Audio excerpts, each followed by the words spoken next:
বাংলাদেশ সশস্ত্র বাহিনীতে কর্মরত সেনাবাহিনীর ক্যাপ্টেন ও তার ঊর্ধ্বতন কর্মকর্তাদের বিশেষ নির্বাহী ম্যাজিস্ট্রেটের ক্ষমতা আরও 2 মাসের জন্য বাড়ানো হয়েছে। রবিবার জনপ্রশাসন মন্ত্রণালয় থেকে এক প্রজ্ঞাপনে এই সিদ্ধান্ত জানানো হয়।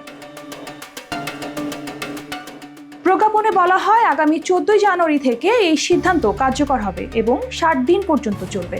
গত 17 সেপ্টেম্বর ছাত্র জনতার আন্দোলনের পরিপ্রেক্ষিতে দেশে সৃষ্ট আইন শৃঙ্খলা পরিস্থিতি নিয়ন্ত্রণে রাখতে সরকার সশস্ত্র বাহিনীকে বিশেষ নির্বাহী ম্যাজিস্ট্রেটের ক্ষমতা দিয়েছিলেন। এরপর গত নভেম্বরের মাঝামাঝি সময়ে এই ক্ষমতার মেয়াদ 2 মাস বাড়ানো হয়েছিল। এবার আবার সেই মেয়াদ বাড়ানো হলো।